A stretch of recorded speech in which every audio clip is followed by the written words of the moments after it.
We were expecting some sort of retaliation from Russia. It's long been expected that Russia was holding this card in reserve. When I was asked about nuclear weapons, what I've typically said is, bear in mind, Russia has other ways of escalating. And here we see one of those ways. The last such attack was at the end of June.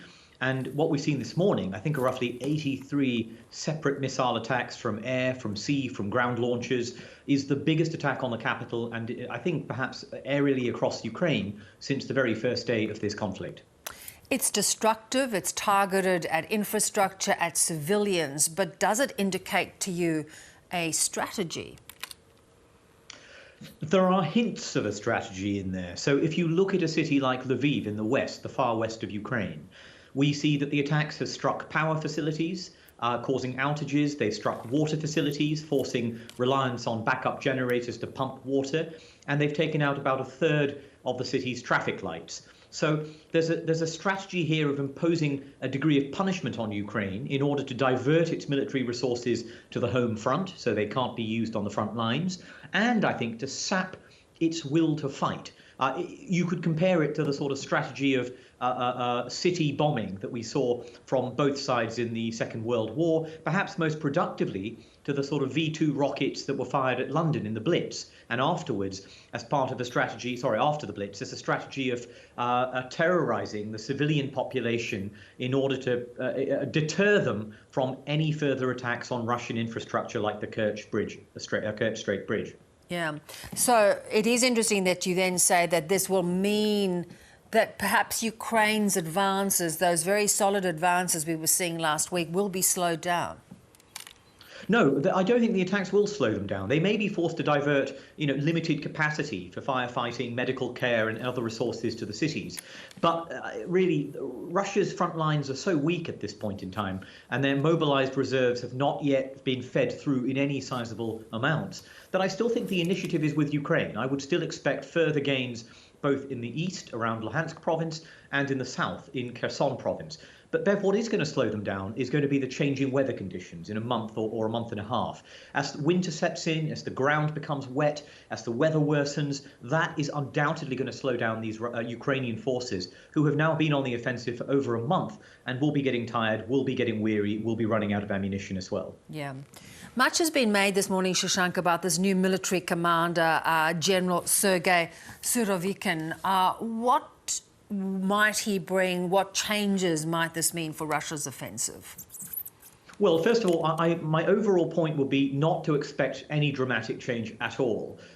This Russian military has structural problems to do with its manpower, to do with its command and control, to do with its learning and adaptation. One man cannot fix these problems.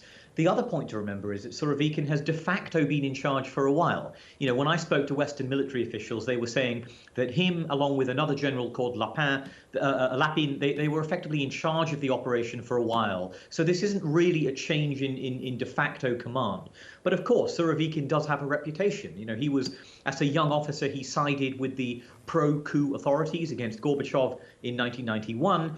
He played a central role in the city bombing of Syrian cities during Russia's intervention there. And I think by all accounts, he has a brutal streak to him. But, as I say, I don't anticipate a major change in Russian tactics. The central question is going to be, can Russia use its mobilized reserves to generate new offensive firepower for the spring? If they can't, then anything Surovikin does or doesn't do, any amount of bombing of Ukrainian cities is not going to change battlefield dynamics. Yeah.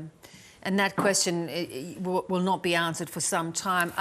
Shashank, you did a really interesting, extensive piece on Russian intelligence, and you talk about how intelligence is embellished at each stage as it rises up the chain, and then, of course, bad news stripped out before it reaches the Kremlin. How much has this distorted Putin's view of what was achievable? It's got to be said that to blame this on the intelligence services alone would be a mistake. Some of your viewers may remember that Vladimir Putin wrote an essay last summer describing effectively how he didn't think Ukraine was a real country. And so he was receptive to these views. But I think the FSB, which is one of the successors to the KGB, a sort of secret police function that came out of the KGB after '91, it told him what he wanted to hear. The FSB spoke to the Ukrainians who agreed with them, who said, if you invade, our country will fold in a few days. The government is corrupt. It's not really committed to this country. It will flee and go into exile, and you will take over quickly. And I think Russian intelligence, both because of that chauvinism about Ukraine's nationhood and because of its own structural problems, as I said, as you said, to do with corruption, venality. I heard stories of officers skimming salaries destined for their agents and embezzling them. They fed the Kremlin what they wanted to hear. And indeed, as we know from our experience in the Iraq War in 2003, if intelligence agencies begin to tell policymakers what they want to hear, the results can be absolutely disastrous. Yeah. Also disastrous to get any change from Putin, any possible redirection of what his aims are going to be. I think there's been a hope that Putin is diminishing his aims, that since April when he focused on Donbass, that this was going to be a campaign focused on the east. He was giving up on Kiev. And more recently, when he annexed the 4 southern provinces and the eastern provinces, that this would be an abandonment of the rest of Ukraine. All I would say is to caution firmly against that view.